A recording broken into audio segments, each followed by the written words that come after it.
Hello and welcome to episode 3 of the MotoGP-Xtra podcast. Joining me today is Reese, better known as Biker Gaming. Now, the MotoGP circuit round 3 comes from Termas de Rio in Argentina. Now, Reese, Friday, no action, plane delays, very dirty track. Run us through the action before the race weekend even got underway. Well, it was a really weird situation. I mean, I've never seen anything like it. In my entire life, I'm 20 and I've never seen anything like that happen in 20 years. So it was completely strange to see the freight hadn't turned up. Of course, it was just a freak event. The plane broke down in Kenya. Most of the freight couldn't. Well, a good third of the freight wasn't there. So most of the teams didn't have all the stuff. Some of the teams had nothing. Grassini, VR46, Leopard. I think those are the three teams that stood out to me as not having anything at all.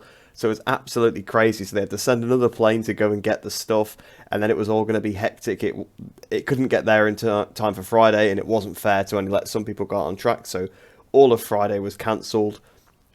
Then after that, we had an absolutely packed Saturday. Literally the whole day there was stuff going on. So that must have been really, really bad. After all the mechanics and everybody was putting everything together in the early hours, so everyone must have been super, super tired. But they all did such a good job to actually allow it to happen. But yeah, that's got to be the first time ever that there's been more action without having action, if that makes any sense. That more stuff happened without them even going on track. It was super, super strange.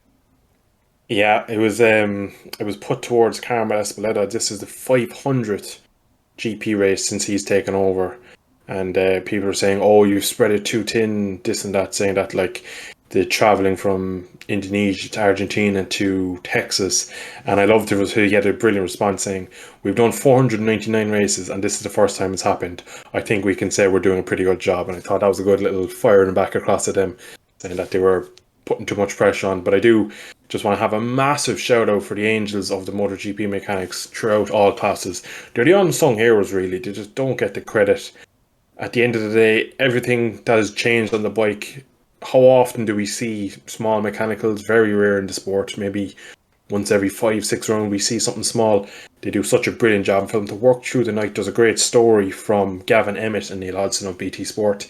They said they went out Friday evening about 8 o'clock for dinner, and they said they saw Tech 3 getting up, coming into the same restaurant and having their breakfast at about 8:30 at night to start their day. And that was the night before the crate had even arrived. So I can imagine 12, 13 hour shifts and stuff. So again, fair play to them for getting the show on the road, really, because it could easily been another couple of hours delayed and we might even had a Grand Prix weekend. But one thing I want to draw your attention to was there was a lots of new bumps on this track, and now, according to most reports, this track has been not used regularly since 2019. So it's quite strange that there are so many new bumps. The bump into turn 1 especially seemed to have a lot more of a effect. There was a big bump in turn 2, and basically the whole last sector seemed to be a bit more rippled. It's quite interesting to see a track that obviously they had fire a couple of years back, and it was kind of wasn't really in working order for a while, but it then ended up having so much extra bumps. It's a bit of a weird one. But we're going to jump in now to the Moto 3 action. We're going to start off with qualifying. A rookie, the Aussie Joel Kelso, P5 in qualifying. What did you make of the young Moto 3 rookie in his third round? Yeah, well, he did a few last year, didn't he? But this is his first full season, so Right. third round of his full Moto 3 career. And yeah, I mean, he kind of came out of nowhere. I hadn't really even noticed him at all. I'd say over the whole weekend, but of course it was literally the one day. Yeah. But I hadn't seen him earlier on in the day and thought, oh, he's going to be good this weekend. He went through qualifying one, and then as it's been shown in the past, that sometimes can be a bit of an advantage, especially at a track where there's not much grip. And, you know, he put it on pole. He was on pole till right at the end. He only just got knocked down to P5, so it was a good qualifying from Joel Kelso. I did not see it coming whatsoever, but you know, he seemed to have the pace, and maybe I think did he do the Asia Talent Cup? So I suppose maybe Yeah, he was in one of those kind of Asian. I don't know which exact one, but he was in one of the talent cups down towards that way. Yeah, so probably he was probably a bit more acclimatized to the hot conditions, a bit of the greasy, slippery track. So potentially that played into his favour a little bit there. So yeah, just really good from Joe Kelso there. Not much more to say about it. Fifth place, great starting position on the grid. Swiftly moving on to Ayumu Susaki. Now, he's been a standout rider since moving into the Max Biaggi Max Racing Squad, whatever you want to call it, on the Husqvarna. Now, he's been wild but quick. Obviously, we had the mechanical, we'll say. We still never got a full clean answer what happened in Qatar with his bike. Nothing's been confirmed and concrete. And of course, the battling with Mino in Indonesia and then crashing and then getting a long lap penalty for this. He's been ridiculously quick through the whole 3 rounds in practice, qualifying, and in the races. And then again today he was quick, but then he had the long lap penalty. So the first 3 races have been rolled off just because of like a cumulative of mistakes and just overriding. I believe he just needs to calm down. What have you made of Susaki this year, moving over to the Max Racing Squad? Well, he's been really fast. I mean, he's always shown signs of brilliance throughout his career, but especially when he was sort of at Petronas, he struggled. He never really performed that well. And to be fair, when he was in Tech 3, him and Onshu were fairly regularly up there, but they tended to crash, and that seems to sort of continued for Susaki to some extent. I mean, Qatar, he was miles in the lead. Like you say, we don't really 100% know what happened. I don't know whether there was some sort of electrical failure, which is sort of what caused him to high side, but that was an easy win that he ended up losing. Mandalika, again, showed good pace, then just took Mino out on the last lap, so 0 points for him there as well. And then this weekend, obviously, he got the long lap penalty for the previous incident, so that's still a result of his own mistake. But then throughout the race, he was really fast, and obviously he managed to just get it on the podium at the end there, didn't he? With even with the long lap penalty, so a bit like last week with Tatai, even after sort of going backwards through the pack, managed to fight his way back through into the podium, and he's shown good pace. But yeah, like you say, he should have had a lot more points, but he's thrown them away. Yeah, again, I believe with Susaki, if he starts to put a few runs together, maybe he could push for a title challenge. But it is again good to mention that he had the long lap and managed to get onto the podium just like last week. But the only thing is, I wonder, will they start to add double long laps if they're seeing riders use them strategically in certain places and still manage to get back? Will they want to penalise riders more? I have a feeling maybe in some places they're going to be a bit harsher and start, instead of giving single long lap penalties, making 2 just to put you out of the group to actually punish you. Because if you got a long lap, like, it's not guaranteed. If he didn't have the long lap, he wouldn't have won.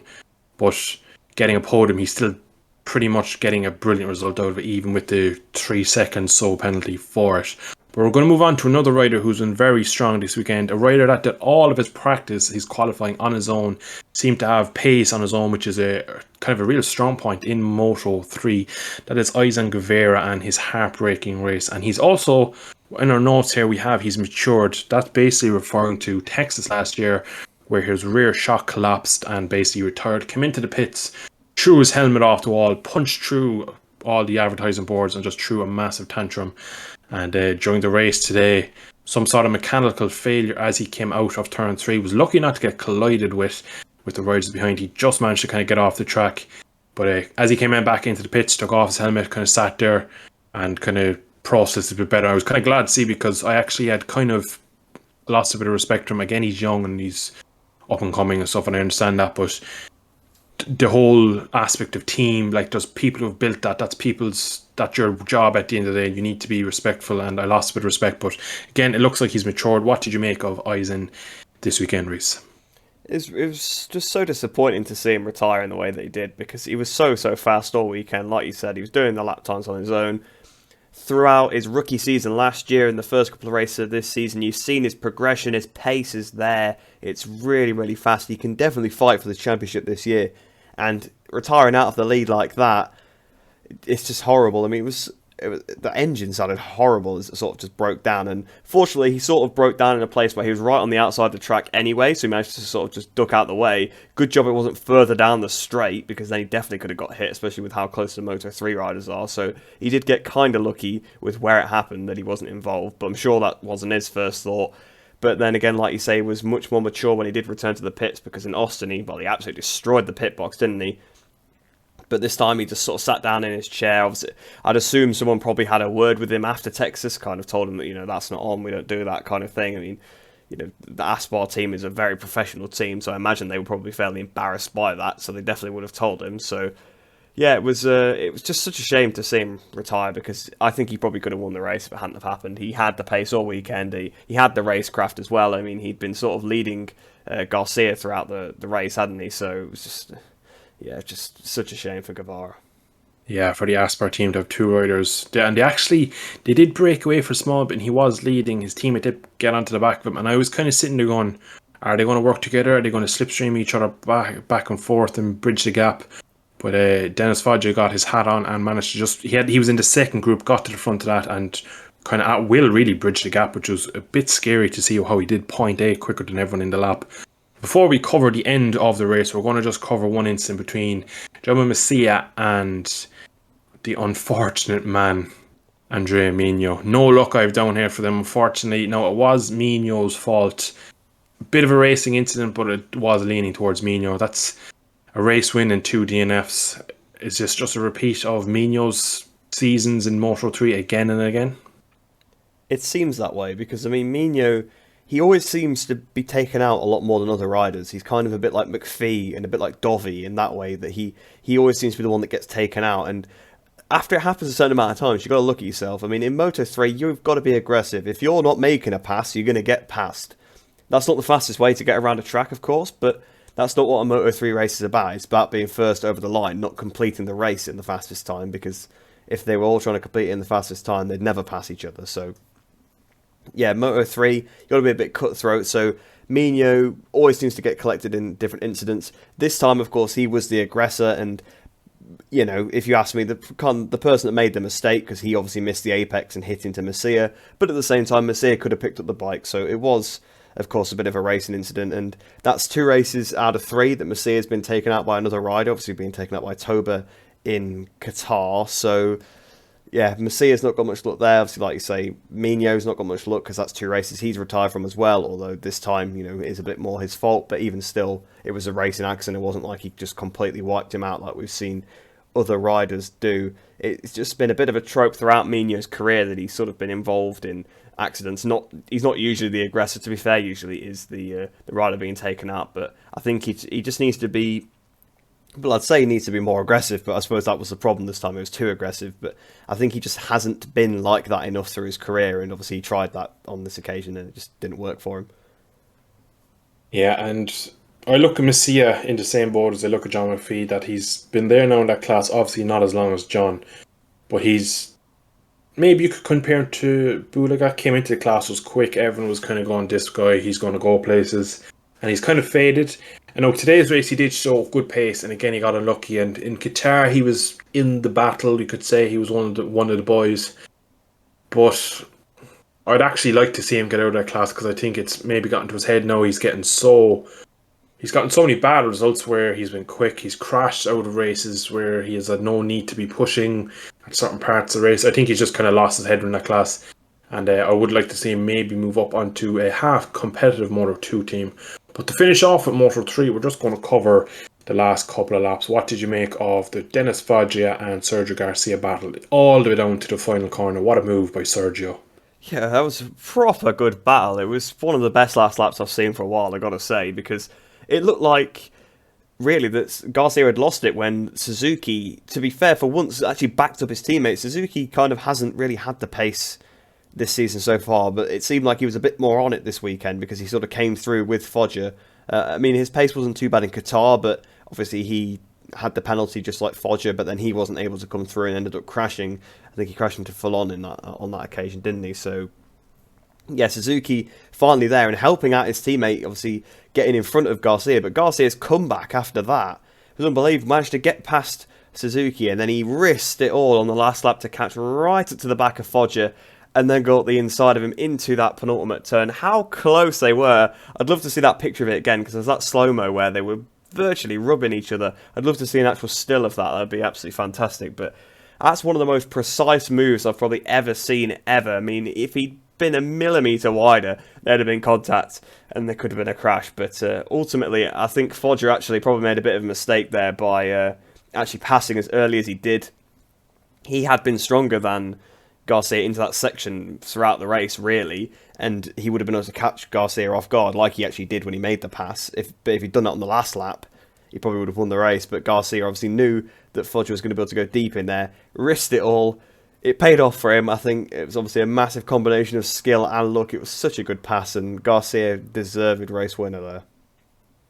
Yeah, and a very, very solid point about how Suzuki did back it up. I remember vividly when watching it that you could just see Foggia had just gotten 5 bike lengths over his teammate, and I was watching Suzuki just literally being the perfect roadblock, but Garcia managed to pass him, and geez, he did so well to close that gap, because with 2 corners to go, Foggia just went wide, cut it back to get the kind of a good darting run into the final little sector, but still, Sergio Garcia with one of the most surgical moves you'll see, and at that point, you just have to hold your hands up. And again, as soon as they came across line, Foggia applauded him and gave him a high five, and they shook hands, and it was all rosy. You know, to be fair, a solid, clean battle, and at the end of the day, they can both be happy. Good result for Foggia in the championship, and likewise with Sergio Garcia. Now we're going to move on to the lightweight intermediate class of Moto 2. We're going to have to start off with a 16-year-old Spaniard taking pole position, Fermin Aldeguer on the Bosco Sciorras chassis. Gotta remember not to say speed up. And basically, he's almost 17, but he's still 16. It's the last year that he can break the record for race, or the youngest pole position, which he did, of course, taking the record from Jorge Lorenzo back into 250. Now, he can still beat his youngest race winner, but it'll have to be done a bit sooner rather than later, as they are banning anyone under the age of 18 next season on in the lower class categories. So, Fermin, what did you make of him and his unfortunate demise in the race?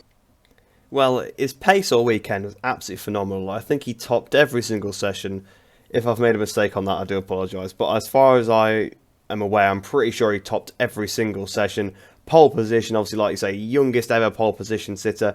He's been showing the form the whole time. I actually remember, I just happened to catch the CV last year, the Moto 2 category, like the first round of it, and they were talking about this, like, you know, I guess he would have been like 15 at that point, year-old kid, and he just absolutely cleared off on this Bosco Sciorra, and that I remember seeing that. That's the first time I really took, you know, I'd heard of Aldeguer and I really noticed him, and then I saw him come in and replace Montella a bit last year, and he showed some signs of promise. He was sort of up in the top 10 in some of the practice sessions, never really had that great of a finish, but wasn't too bad. And then the first couple of rounds this season, he's shown pace but not been able to back it up, and this time he put it on pole position, and in the early stages of the race, looking pretty comfortable.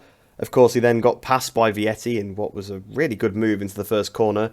And then, unfortunately, they had the little clash, didn't they, at the penultimate turn, and it was a little bit clumsy from Vietti, if you ask me. He didn't look at all when he cut back to the line. If you notice later on in the race, he did look when he ran wide. Obviously, he learnt his lesson when he ran wide again when Chantra was up the inside. So, I don't know, racing incident, but I mean, I wouldn't have been mad to see a penalty for Vietti, to be honest. You know, fine that it wasn't the case, because again, it was a bit of a racing incident, but yeah, it was really unfortunate for Aldeguer. Huge crash, and I think sort of as he got like flung off the bike, he sort of had his hand sort of stuck on the throttle, and it span up even more and really chucked him. So really nasty crash. It was good to see that he was okay after that one. Yeah, that crash reminds me of Jerez 2018 into the Drysack corner, where basically 3 riders went into 1-9. They just wanted, like, Firmino took advantage of Vietti having some mid-race kind of struggles with the front end into the penultimate corner, just seemed to have kind of moments and just seemed to run on a lot into that corner. And maybe we didn't see a few laps earlier. It might have happened. He might have actually been expecting that move, and for me might have been kind of overzealous. Not overzealous, but kind of optimistic that if the mistake happens again, he'll try and jump on it. And unfortunately, it's just 2 riders, 1 line, and one of them came off worse. And again, like you said, it was a horrific crash. He like lost the front went, he kind of spun with it, and again he kind of just at that point was stuck to the bike and throttle. It gripped, did a full 360, and I do believe he was knocked out on impact, but he did get up within a couple of seconds after. Did look a bit kind of dazed, but hopefully he will be okay, because it was a great showing all weekend, and it was kind of horrible for it to end that way, because he definitely, in my opinion, was either going to be first or second if he made it to the flag. But just before we go through the race, quick shout out to Zanta van der Hoorberg, qualifying so well. First time into Q2, qualifying in P15, if I remember correctly. A lot of people weren't too happy about the young Dutch rider getting in. Again, he is another rider that is under the age limit, and they've kind of thrown him in a year early, and a lot of people have been unhappy about it. But so far, he's not disgraced himself, and in Argentina, a track that I do believe he's not ridden before, Zonta did shut a lot of people up, and I was kind of happy from that. He proved his point. What did you make of the young Zonta's performance in qualifying? Well, to be honest, the whole weekend he was pretty impressive. I mean, even in the free practice sessions, he was up there doing decent times. And actually, I think in his defence, he was fairly fast in a few of the sessions in Mandalika as well. So he seems to have adapted to the bike pretty well. Like you say, people were saying he was, it was a bit too early. I think probably even by his own admission, he probably didn't think he was probably quite ready for Moto2 yet. But obviously, he had to sort of make the jump with the age gap changes. So he's probably gone a year earlier than he would have liked. But so far, he's not made a fool out of himself at all. He's been, beating top riders. We saw obviously in the first round of the season, even when he was, a bit further back, he still beat the likes of Antonelli. I mean, he's been around the paddock for years. So Zonta's been really, really showing himself really well. And again, he showed that in Argentina. I mean, he outqualified Pedro Acosta, a Moto3 world champion, the guy that everyone thought was going to clear up this season so far. So, yeah, really, really, really good to see. I'm really, really proud of him. Yeah, and unfortunately his race only lasted a lap, and in turn 2 on lap 2 did join the turn 2 club having a front end slide. Thankfully he was okay, obviously extremely frustrated, but he took a step forward this weekend, and again, like you said, he was quick in some of the free practice sessions, and he actually was nearly going through the Q2 in Mandalika as well. I think he only missed out by a small bit, if I remember correctly. So again, good progress from the young Dutch rider, and we're going to move on now to the race. And basically, the first 5 laps, it was a typical Spanish high-temperature, greasy track. There was lots of crashing. Like, it seemed like the pace wasn't as strong. Cestino Vietti had serious pace early on. Sam Lowe's went backwards. Jake Dixon kind of looked lost. Augusto Fernandez crashed in turn 1, coming together with one of the VR46 master bikes, the Yamaha squad. It was a bit of a messy start. It was a very entertaining start from a neutral, but track conditions looked to catch out a lot of riders. Maybe temperatures a bit higher than usual, but what did you make of the opening few laps of the Moto2 race? Well, it was kind of typical Moto2 to a certain extent, but it was a bit chaotic. Obviously, Augusto Fernandez probably been the most high profile. He had a bad start, and then going into turn 1, he hit the back of, I think it was Agora that he hit, and fell off, and then Manuel Gonzalez had to sort of run off the track to avoid him, so that was how the Mastercamp bike got involved there. He had to sort of go out of the way to avoid the crashing Augusto Fernandez, but really, his season's not taken off so far. It's not been great. I mean, Io in general have been struggling because I guess Acosta's not quite done as well as people expected, but yeah, obviously once again, Augusto Fernandez bad start, then he had a crash. Like you say, Jake Dixon, he actually had a good start, but he just ran wide at turn 5, and it's one of those things where once he'd lost those few positions, he then lost his momentum, got passed by his teammate, he got passed by, I think, Iagora, I think somebody else went past him as well, so yeah, he dropped back a little bit. So it was an entertaining start, a couple of crashes.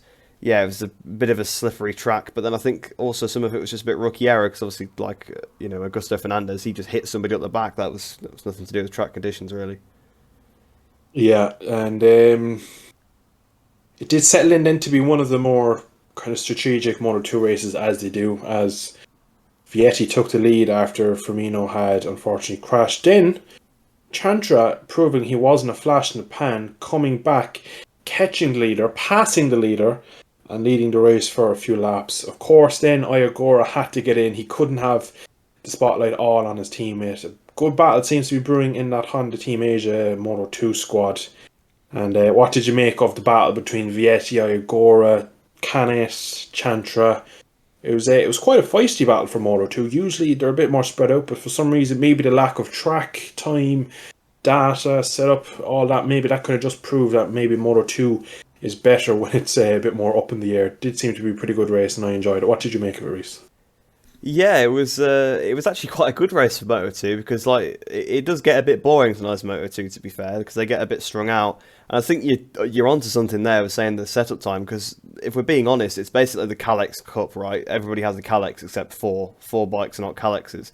So if you have extra time to refine your setup, then it's all about who has the best setup. But if everybody's kind of not 100% sure, they're all on the same bike, so it's going to be a bit closer. But yeah, it was some feisty battling. Obviously, Vietti, like we said earlier, he was running wide a little bit. He had the crash with, him and Aldeguer had the collision that resulted in Aldeguer's crash, and then a few laps later, the same thing basically happened again, but this time Vietti didn't quite tip in again. He realised Chantra was there, managed to pick up a bit. Chantra took the lead, and Chantra, honestly, what a rider he's turning into. I've never really rated him before last weekend, I'll be honest. I never really thought he was that.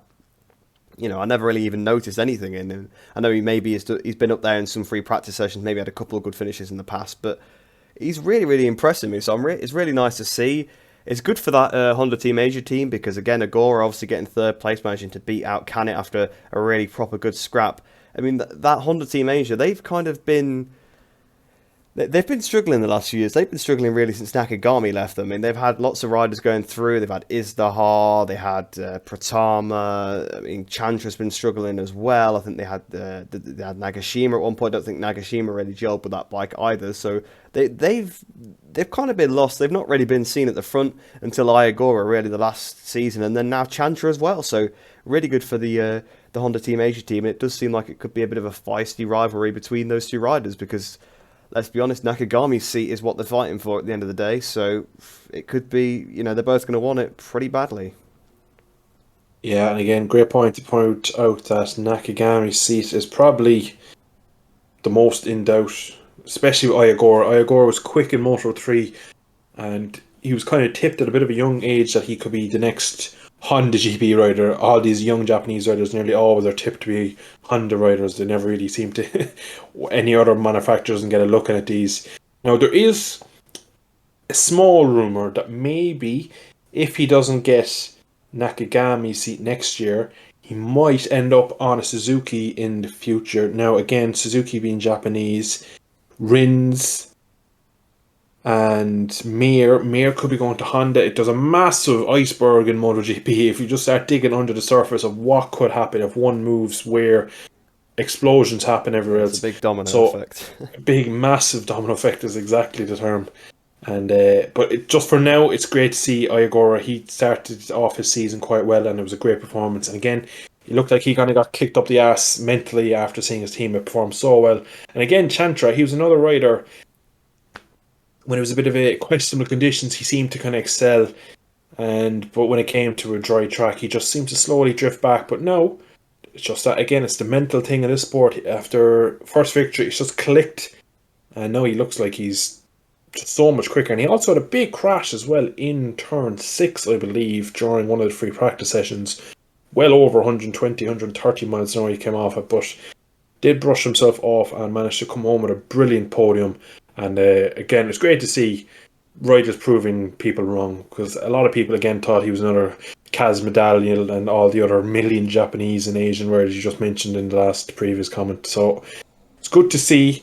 But we're going to end off Moto 2 with the young Italian, and I said to a friend of mine during that race that he reminds me in this race, his riding style, again, same team, his hair maybe, the nationality, Pecco Bagnaia in 2018. That's his championship year, wasn't it? Yeah. I just something about him, he just looks so good on the bike. He can drift it in, he's consistent, he's fast, he just looks good on the bike. And Vietti looks ominously fast going into Texas. And when we get to Europe, if he's this quick, he's definitely my man for the championship. What do you make of Vietti so far after 3 rounds? 70 points out of 75. He's been stunning in my opinion. Yeah, it's been almost a perfect start to the season for him. 2 wins, a second place. And, well, I mean, I suppose at the time he probably thought the second place was going to be to a rider that probably wouldn't be fighting for the championship. But Chantra's form this weekend shows that actually he might have lost a few points to a competitor there. But yeah, he's only dropped 5 points so far. Canet, of course, is the rider who's probably focused on the most right now because Canet's the closest to him in the championship. And yeah, he's got a healthy championship lead. I mean, some of the other riders have been consistent. Canet probably is so far his biggest threat in terms of consistency. So it's not completely settled yet, but yeah, if he has another good race at Austin and then gets to Europe and continues to be fast, it could happen because, I mean, we've seen riders in these weird races win a couple of them. Baldassarri probably being the best example, also being an Italian rider. He's obviously won. He used to win like Qatar and then maybe like Texas or Argentina, usually two of the three. I think he did that like in 2 different seasons. He won like 2 of the first 3 races, but then just was absolutely nowhere afterwards. So you never know what could happen. But if Vietti does manage to keep up this performance, I really can't see anybody stopping him. He's the VR46 team seem to be giving him a bike that he's pretty comfortable with, and he just seems to be romping away from everybody. Yeah, and the big question is if he does continue the way he has started and rocks on and wins the championship, where does he go next year? It is only his 2nd year in the class, and there isn't really an obvious place in MotoGP for him. You'd imagine with the links to VR46, he'd end up on a year-old Ducati, but then at the same time, who's he going to replace? Is Zarco going to be gone? Is there going to be, if Miller goes, does one of them move up? There's a lot of, it's like Jenga, basically. You pull out one block and the rest of them fall down into each other. There's so many congestions in the top class at the moment. It's going to be very interesting to see where he could end up in the future. But again, I could see him winning it this year and defending it like Zarco. Maybe giving the Ducati bosses another year. Maybe could have. I don't see him ending up on a different manufacturer, to be brutally honest, just because of the VR46 kind of setup. I believe all the other manufacturers, KTM and such, have their main, and I don't know if Vietti fits in. But yeah, I can't wait till we get to Jerez. Jerez is always the kind of one where whoever wins at Jerez, you go, yeah, he's, without a catastrophe, he's the guy that's going to be dominating the championship. So we're going to move on now to MotoGP. And there's a lot to talk about MotoGP. We're going to start off with the Bologna Bullets Ducati. Tough weekend in many different ways. What do you reckon went wrong with Ducati in Argentina, Reese? Well, I don't even know if it's necessarily what went wrong with them in Argentina. It's just been the whole season. They haven't really gone anywhere. Well, some of the riders, the factory riders, haven't really gone anywhere. It's just such a strange situation because Martin has actually been pretty decent. He put it on pole, well, twice now. He's put it on pole in Qatar and in Argentina, and then of course he came second today as well. So Martin on that GP22, he seems to be doing okay on it. Martin was P2. It was a pole for elation. Of course, yeah. Yeah, I said I'd fix that before we get the abuse in the comments. Yeah, I can't believe I've just said that. But yeah, it's because he was going to be on pole and then he got beat right at the end, wasn't it? Yeah, that's exactly. what it was. So either way, though, he's been on the front row in at least 2 of the races. I can't really remember where he qualified in Mandalika, but again, I think it was fairly decent. So Martin's not been doing too badly. Of course, obviously, his first 2 finishes weren't great, but one of those was Bagnaya's fault taking him out, so these things happen. But yeah, it just seems to be the factory riders, Bagnaia and Miller, have just been struggling so much, and Zarco to some extent as well. But Zarco has sort of dropped off the ball since around Austria last year. He kind of has just completely fell off and not really been anywhere. So yeah, it's been strange. It's been the GP21s really that have been doing well. Obviously, you've had Bastianini doing pretty well. Bezzecchi been doing some good performances. Obviously, Marini on the GP22 obviously put it on the front row. So over 1 lap, the Ducati seem okay, except the factory ones. And then they've had some decent race results. Obviously, they've already won a race this year, so a third of the races have been won by a Ducati. So yeah, it just seems so strange because the bike doesn't look massively different from last year, but obviously Bagnaia and Miller just don't like it. They're obviously not getting on with it. They have this different engine to the Pramac boys, so that is worth noting with this hybrid GP21-22 engine, and just seems not to be working for the factory team. Yeah, just a quick note on Jorge Martin. He was P2 in Argentina on the grid, P2 in Indonesia on the grid, and he was in pole. So he's at a pole, a second and second. So just to back up your qualifying, he was absolutely rapid over 1 lap. But I just wonder, after Qatar, Gigi Dall'Igna and Chiavati came out, they apologised to Pecco and Jackson, we're making you test too much. Could that be why they chose the wrong engine? I stand pretty confident right now that the GP22 is the wrong engine, even though it's a hybrid. Whatever they have in the bike at the moment seems wrong. And is it because they were testing so much they really didn't know and they just went with the new one? Again, it seemed like Jack, Jack's a bit older, a bit more experienced. He did want to go with the older bike and chassis, the one that has been proven. and it was overridden by Pecco. So it begs the question: did Pecco make the wrong decision for the team? And going forward, will they be able to seem to figure it out? But again, like it does seem like Marini. Again, it's actually off the top of your head. It's really hard to remember who's on what bike. I know Martin is on the new one, and he is doing a solid result. He is doing his futures, no doubts, with absolutely dominating that GP22 and putting in places where pretty much the factory team can't. Like Saturday was just abysmal for the factory team. Crash for Jack. I think it was nearly two crashes for Jack. He crashed into turn one, and about 3 hours early, he did the exact same thing and got away extremely lucky with it just bouncing up and didn't tuck. But for now, Ducati are in a bit of a rut. Again, we go to Texas, a track you wouldn't scream Ducati. Jerez, not really a Ducati track. Le Mans They got one too has there been last over the year. year. Yeah, they did. Yeah, but that was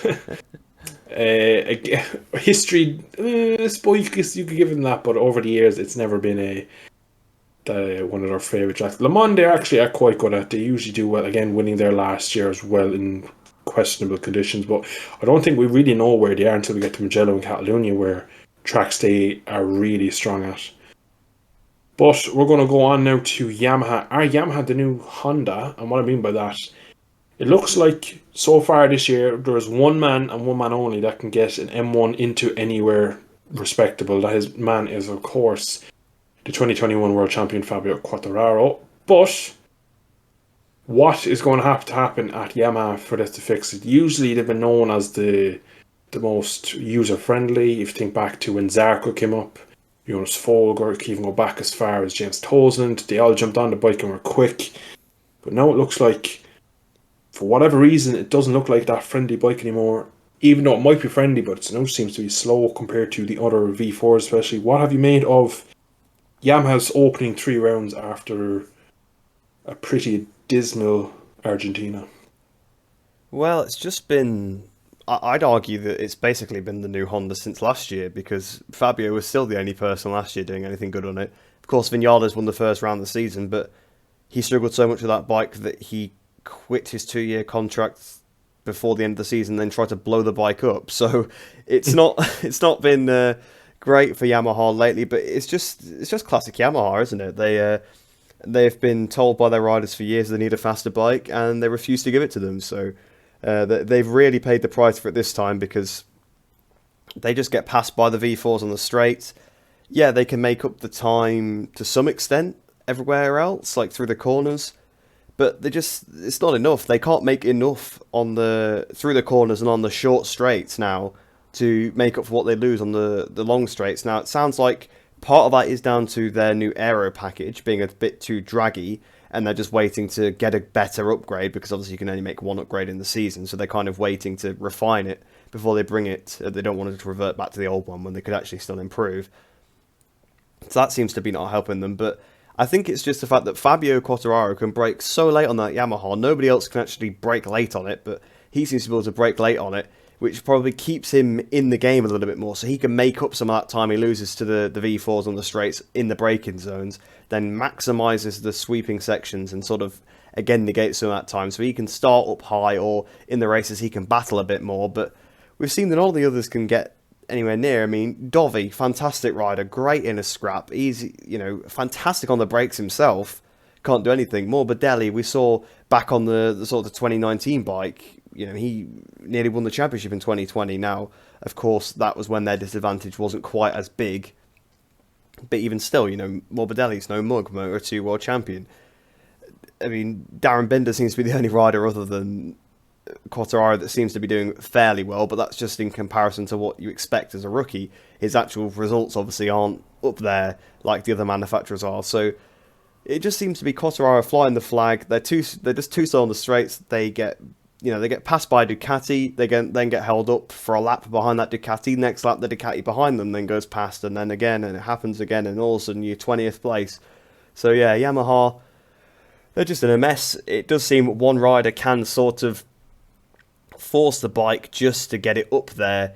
He can sort of negate some of the advantage, but there's only so long he can keep doing that, and you can see there's some races where he can't do that because there's just too many straights. So, yeah, Yamaha really in a mess right now, and to be honest, they're quite lucky they got Quartararo because if they didn't, they'd be borderline having concessions now. Yeah, and Fabio coming home in P8 again, similar to Qatar. Like if it wasn't for the wet race where he performed above his level, he isn't known for being a wet weather rider, Fabio, and getting P2 behind Miguel Oliveira in Mandalika. Again, it just seems like that. A lot of people are like, when we get to Europe, they'll qualify first by point three and that. But again, it's not a track that Quattro likes, but you still imagine Frankie to be good there. You still imagine Davi to be able to pull something out. He's been good over the years there on a bike that has been worked many times there. And it's just a bit of a question mark. And like P8 behind Vinales, Binder, Pecco P5. We're going to move on to him next, but a good bit off the win. And again, if it wasn't for a few riders in front coming off, a few riders that are a bit maybe inexperienced at managing tyres for a race, he would probably have finished outside the top 10. We're going to move on now to a guy who recovered his weekend quite strong. That is Pecco Bagnaia coming home in P5. Basically the best of the rest. The top four being Aleix, Jorge Martin, Alex Rins, and Juan Mir. Of course, P5 isn't where a factory Ducati should be. But qualifying 13th, what did you make of the recovery ride from Francesco Bagnaia? Yeah, I mean, I wasn't really keeping track of his position throughout the race, but then I kind of saw at the end, it's like, oh, he's just passed Vinales. He's up to fifth now. So, yeah, it was a good race from him. I mean, obviously he was struggling in qualifying. He was unhappy. He was shaking his head. The bike was shaking all over the place. It bothered him that Alex Marquez was following him, somebody that, he wouldn't have even had to think about last year because, he's not a top contender, but he was struggling so much, even that rattled him. So, to be fair, yeah, very good comeback ride for him to end up fifth place, kind of similar to Quartararo in that aspect, getting the sort of the best out of his race he could based on where he started.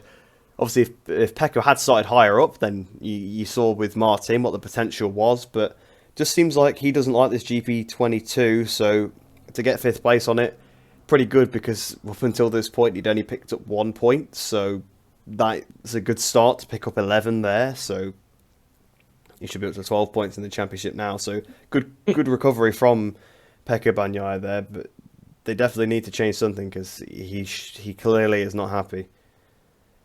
And just to reference the other factory Ducati, Jack Miller down in P14. So a track that a lot of people would have put maybe as a strong track for Ducati. A lot of heavy braking, quite some big straights. But they just couldn't get it. Unless you're Jorge Martin, they were nowhere. Like P5 is respectable for Bagnaia. Again, when he came across the line, he was battling Marini in P8, P9 for the majority of the race, and the fact he managed to get ahead of Fabio Vinales and Binder it just showed he really dig deep and managed to pull the result out. So fair play to him for that. Again, he needed a good bump of points to start off. He's already 40, 35 points off of the championship lead. But we're going to move on now to Aprilia. We're going to end it on a high. Aprilia, Aleix, and of course Maverick Vinales. Aleix ending qualifying on pole, Aprilia's first pole position. Everyone said it was his race to lose. Maverick qualifying P6 or P5 if I'm not mistaken, and then coming home in a brilliant P7. Again, still learning the V4s. Again, he spent all his career so far in MotoGP on 2 inline fours, so it's going to be a big difference to ride a V4. But the big thing, what I want to start with is with Vinales. He looked like he was a bit feisty in the race. He was scrapping a lot with the likes of Binder. He was passing and repassing Marini a good bit. So it looks like maybe that Aprilia is giving him the tools he needs to fight. And what did you make of Vinales? And then Aleix's absolutely extraordinary victory in Argentina. Yeah, it was good to see Vinales sort of back on a decent level of pace. Obviously, they were 1-2 in FP2. I think it was. It's confusing trying to remember which session is which with all the changes this weekend. But yeah, it was FP2. I think they were 1-2. So yeah, Vinales, good to see him sort of back on the pace. But Aleix was fantastic all weekend. Never seen a weekend like that from him, of course. We've seen him top sessions before, we've seen him look strong, but he was the top of every session. He was the fastest guy on track. Every time he went out, it looked easy. So, yeah, I mean, what a weekend from Aleix. What a bike Aprilia have given as well. I mean, look back a couple of years, Aprilia are almost sort of the laughing stock of the paddock, really. Like, you know, that is a little bit harsh to say, but it almost was that way. Like, yeah, it kind of is the truth, because you had, like, they couldn't get a rider a couple of seasons ago. They couldn't get one. They asked many Moto2 riders, and they said no. I mean, like, that tells you where their bike was at that point, that a Moto2 rider would actually turn down a MotoGP ride because the bike is so bad. But to look where they are now, it's fantastic. I mean, last year they brought a good bike, but this year the bike is really, really good, and I'm just so happy that Aleix managed to win the race. You know, if there's anybody on the grid that deserved it, it was him. The grafting he's put in, the hard work he's put in those years. He's been with Aprilia since 2017. He's been through some dark days there, and you know, he's finally tasted the champagne at the end of it. You know, he's there. He's leading the championship even now. It's unbelievable. So, yeah, the Aprilia looks like a proper package this week. But sorry, a proper package this year. Obviously, it was a proper package this week as well. But this season looks like a proper bike, and I wouldn't be surprised to see potentially another win for Aleix, and I wouldn't be surprised to see Maverick start to get himself together, especially once he gets to a track he really likes. Although I suppose we've already had two of those, Qatar and Argentina. But now he's got a bit more confidence, knowing that the bike is a race winner. You know, he could. You know, when you get to somewhere like Assen, which is a track that he likes quite a lot, you never know. So, yeah, the Aprilia looks like it's a force to be reckoned with this year. Yeah, and just one thing I want to point out. Back when Valentino went to Ducati, there was a big issue with they were focusing so much on the engine. It was kind of like the old Ferrari mindset, we build the most powerful engine and that will win us world championships. Ducati were kind of in the same boat. And then along came Gigi Dall'Igna and kind of just steadied the ship. And as much as made a brilliant engine, they built a brilliant bike around that. And now they are, well, at the moment they're struggling, but like over the last 4 years, they've probably been the best bike on the grid overall. And now that Roman Albiciano is the kind of top man in Aprilia, there was a couple of years there where management they were all over the place with, unfortunately, with Gresini. It was just a mess in there. There was just too much going on. The bike development was wrong. They were just all over the place. It was just messy, and exactly, they were the laughing stock. They weren't a MotoGP team, never mind a factory GP team. And again, Romano's come in, he steadied the ship, very similar to Gigi. And I'm not massively surprised that when they kind of cleaned out all the clutter, went full factory, separated from Gresini, and then have managed to kind of get their hats on and focus down on to what they need to do. And they've made one of the best bikes on the grid. It handles, it's fast, it's good under braking, and it seems to do it all, which is something Ducati have not managed, Yamaha have not managed, Honda have not managed, KTM have managed in spurts, but Aprilia look to have an absolute weapon. So we are going to end off episode 3 of the MotoGP-Xtra podcast. But just before we end, we just wanted to say how tight is MotoGP in 2022. Aleix Espargaro is leading the World Championship. Who could have predicted that before season started? Some of the championship leaders, we've had no Marquez for round 2 and 3. Possibly he'll be back for round 4. Again, we haven't touched on him just because there's basically no concrete information on when he'll be back. There is heavy rumours he will be in Texas, but again, rumours aren't. It's kind of more if people are wishing him to be there because of the track and with him and stuff, but nobody really knows. But any final thoughts, Reese, on the Argentina weekend, and of course what we'll be facing in Texas in a week's time? Well, I think the main thing to take from this weekend is the fact we still don't know who's the best who's going to be the best package overall this year. Obviously, we've seen now that every single bike on this grid can win. Every single rider on this grid can win. So you never know what's going to happen. I've got the championship standings up here. They're super close. There's 25 points. There's a race wins worth between 1st and 10th in the championship. That is how close it is. Marquez, he's missed 2 races. and he's only 34 points off the championship. That's only just over a race win's worth. So it's anyone's game. If Marquez does return, he could still win the championship. It really is everybody. Anybody could win. It's just unbelievable. So I have no idea what to expect going into Austin. If Marquez is back, yeah, my money's on him to win. Regardless of slight injury or new Honda or not, no one can ever touch him at Texas. So I assume he'll be able to win there.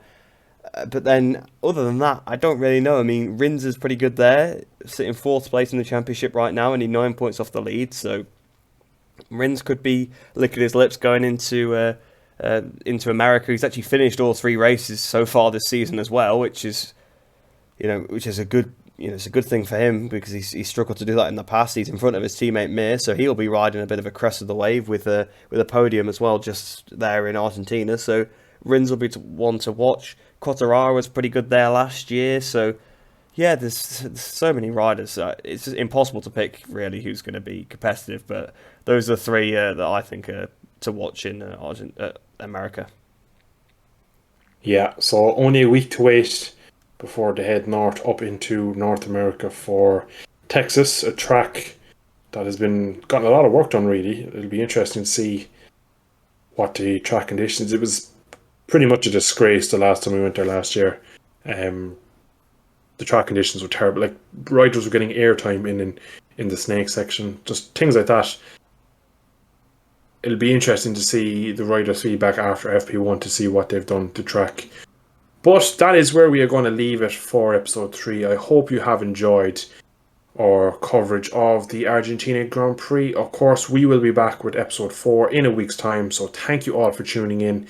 If you are watching on YouTube, check out either of our channels. The links will be in the description. Drop a like, it does help out with the algorithms. And if you are on Spotify, feel free, if you did enjoy it, to drop a 5-star review. And once again, thank you from both myself and Reese, and I shall catch you all in a week's time from Texas. Bye-bye.